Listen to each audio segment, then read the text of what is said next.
حضرت عمر کا بیٹا مصر گیا، وہاں سے کمائی کر کے لایا، تجارت کرنے گیا، لاکھوں کا مال۔ کون سا باپ ہے دنیا میں جس کا بیٹا باہر سے پیسے لے کے آئے تو ابا تفصیل پوچھے کہ بیٹا کہاں سے کمائے، کہاں سے لایا، کتنے ملے، کیوں آئے؟ کون سا باپ تفصیل پوچھتا ہے؟ ابا تو کہتا ہے لا صحیح، اور تعریفیں کرتا ہے میرا بیٹا بڑی کمائی کرتا ہے۔ کبھی پوچھا ہے اس سے کہ ڈیوٹی صحیح دیتا ہے کہ نہیں؟ کبھی پوچھا ہے کہ تو ایمانداری کی روزی لاتا ہے کہ حرام کی کماتا ہے؟ یہ باپ کی ذمہ داری ہے، یہ اماں کی ذمہ داری ہے۔ پھر کہتا ہے بیماری کیسے آ گئی، پریشانی کیسے آ گئی؟ تو نے کبھی سوال کیا اپنی اولاد سے؟ حضرت عمر فاروق رضی اللہ تعالیٰ عنہ کا بیٹا مصر سے پیسے کما کے لایا تو جناب عمر نے بلایا، فرمایا بیٹے اتنی تو تیرے پاس راس ہی نہیں تھی، تھوڑے سے تو پیسے لے کے گیا تھا، اتنی کمائی کیسے ہو گئی؟ اتنے تو پیسے نہیں تھے صاحب، کہاں سے کمائی لائے؟ اس نے کہا ابا جی وہ جو میرے چچا ہے نا مصر کے گورنر، آپ کے دوست، انہوں نے میری مدد کی ہے۔ فرمایا جتنے لوگ گئے تھے سب کی ہے مدد اس نے؟ کہا نہیں صرف میری کی۔ فرمایا تیری کیوں کی؟ تیری کیوں کی؟ کہا حضور آپ کے دوست ہیں۔ فرمایا چپ کر حضور انہوں نے مجھے اتنے پیسے دیے، میں نے کاروبار میں ڈالے تو نفع آیا تو میں ان کی رقم دے کے۔ فرمایا خاموش ہو جا، باقی جتنے لوگ گئے تھے سب کی مدد کی اس نے؟ کہا نہیں حضور صرف میری کی۔ فرمایا اس نے تیری مدد نہیں کی، اس نے خلیفہ کے بیٹے کی مدد کی، اس لیے کہ وہ خلیفہ کو اپنے حق میں نرم کر سکے۔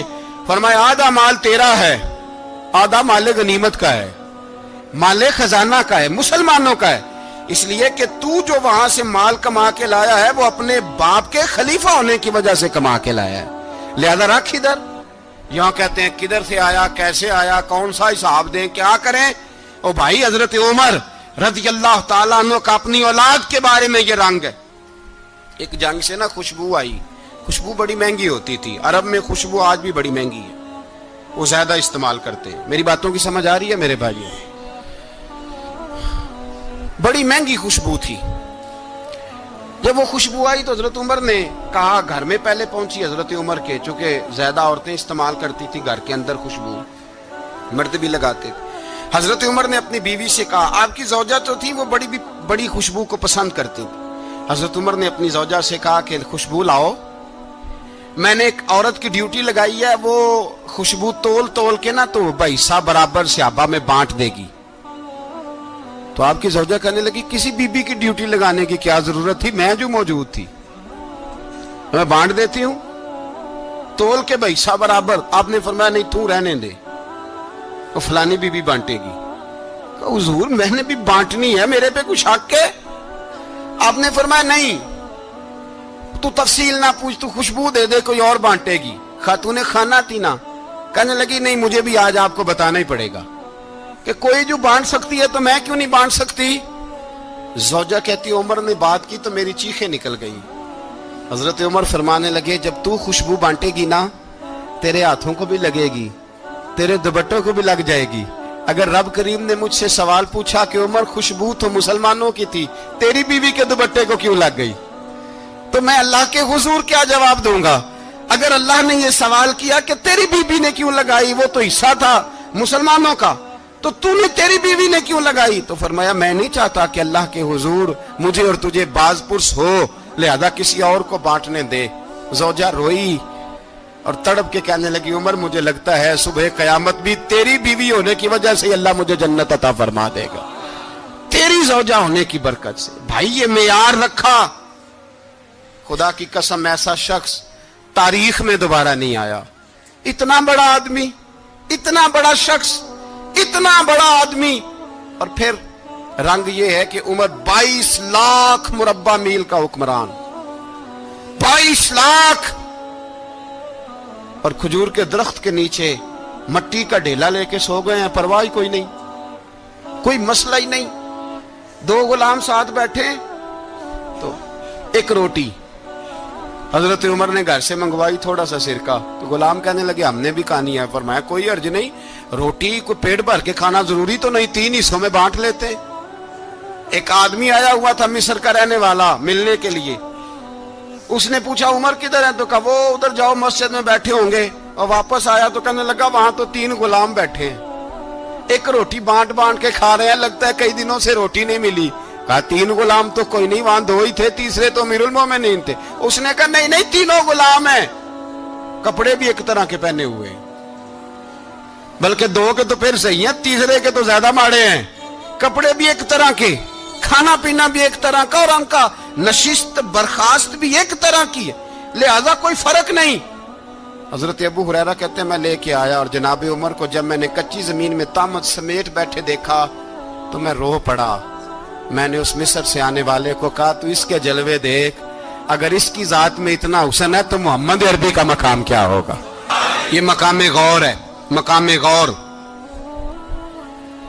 10 محرم کو لوگ دیگے پکائیں گے نا, نہیں پکانی ہے, کوئی بول دے نہیں, ہاں نہ نہیں کر دے, پروگرام بدلیا تو نہیں دی عید کی کہ وہی کام شروع ہوا ہے لاسٹ ٹائٹ ہونے والا.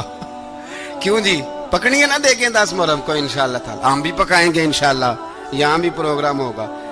تو 10 محرم کو جو دیگ پکنی ہے تو ایسا نہیں ہو سکتا کہ 1 محرم کو حضرت عمر کے نام کی بھی کوئی پک جائے. اگر امام حسن حسین کے نام کی دیگیں پکے تو جو امام حسن حسین سے پیار کرنے والے ہیں, جو امام حسن حسین سے, ہم لوگوں نے بھی عجیب رٹا اپنایا ہے نا, ہم لوگ بات کا ایک پہلو دیکھتے ہیں دوسرا نہیں دیکھتے. حضرت امام حسن اور حسین کو بھی نبی پاک نے شہید کہا, اور جناب عمر کو بھی رسول اللہ نے خود شہید فرمایا. فرمایا شہید ہے, خود فرمایا اپنی زبان سے کہ یہ شہید ہے, خود میرا عمر شہید ہے. تو ان کے نام کی دیگ نہیں پکنی چاہیے, اس طرف نہیں ہماری توجہ ہونی چاہیے. اور اہل بیت نبوی, یہ بات میں پہلے بھی کرتا ہوں, آج پھر کرنا ضروری سمجھتا ہوں. اہل بیت کا پیار, سن لو کان کھول کے, اہل بیت کا پیار اگر ہمیں کسی نے سکھایا ہے تو سیدنا عمر فاروق نے سکھایا ہے. اہل بیت نبوت کی محبت اگر کسی نے سکھائی ہے تو کس نے سکھائی ہے, بول کے بتائیے. حضرت عمر نے. اہل بیت کا پیار ہمیں حضرت عمر نے بول کر کے سکھایا ہے. بھائی یاد رکھیں, کسی کی طاقت نہیں تھی دم مارنے کی حضرت عمر کے سامنے, طاقت ہی نہیں تھی. کیسر و کسرا کانپ جاتے تھے, جرأت ہی نہیں کرتے تھے حضرت. اور ہمارے تو تعلقات بڑے ہیں نا غیروں سے. حضرت ابو موسیٰ اشعری رضی اللہ تعالیٰ عنہ فرماتے ہیں میرا منشی سائی تھا, وہ کاتب کہتے تھے وہ لوگ, میرا حساب کتاب عیسائی تھا.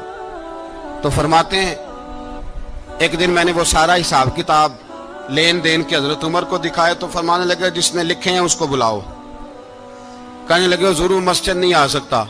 کیوں نہیں آ سکتا؟ کہنے لگے وہ عیسائی ہے. کہتے ہیں حضرت عمر جلال میں آ گئے. آپ فرمانے لگے جنہیں رب دور کرتا ہے تم کیوں قریب کرتے ہو, جنہیں اللہ دور کرتا ہے. فرمایا تم غیروں کو اگر عہدے دو گے تو اپنوں کا کیا بنے گا, اگر تم غیروں کو عہدے دو گے تو اپنوں کا. یہ سوچ ہے جو آج برما کے مسلمانوں کے لیے بھی ضروری ہے. کہا اگر تم غیروں کو عہدے دو گے تو اپنوں کا. ہم نے غیروں کو عہدے دیے تو دیکھا نا اپنے کس طرح کاٹے جا رہے ہیں. غیروں کو جو عہدے دے دیے, یرانے سارے غیروں سے روز دعویٰ ہوتا ہے چین ہمارا سجن ہے, چین ہمارا دوست ہے.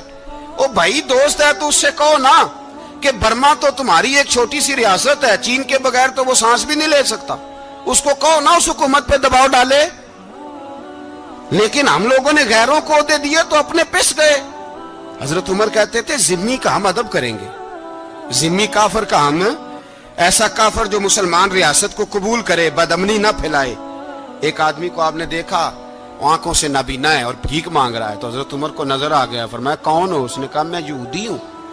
فرمایا بھیک کیوں مانگتے ہو؟ کہا جب تک تندرست تھا مسلمانوں کو جزیہ دیتا تھا, بوڑھا ہو گیا ہوں کیا کروں. حضرت عمر نے گھوڑے کی پشت پہ بٹھایا, کافر کو گھوڑے کی پشت پہ بٹھایا اور بٹھا کے مدینے لائے. حضرت علی شیر خدا وزیر خزانہ تھے. فرمایا علی اس کا وظیفہ جاری کرو. کہا یہ کون ہے؟ فرمایا یہ یہودی ہے لیکن یہ ہمیں جزیہ دیتا رہا, بوڑھا ہو گیا بیچارہ, بھیک مانگنے پہ مجبور ہے, ہماری حکومت کے اندر رہتا ہے, اس کا پورا وظیفہ جتنا خرچہ اتنا وظیفہ لگاؤ. حضرت علی کہتے ہیں میں وظیفہ لگا رہا تھا اور وہ میرے نبی کا کلمہ پڑھ رہا تھا, وہ رسول اللہ کا کلمہ پڑھ رہا تھا. یہ مزاج, یہ نہیں کہ کافر. حضرت عمر نے گورنروں کو خط لکھے تھے کہ زبردستی کسی کو مسلمان نہیں کرنا, جہاں ان کی عبادت گاہیں بنی ہو گرانی نہیں, کوئی مندر کوئی گرجا ضائع نہیں کرنا. اسلام سب کو جینے کا موقع دیتا ہے, پر بے ایمانوں ظالموں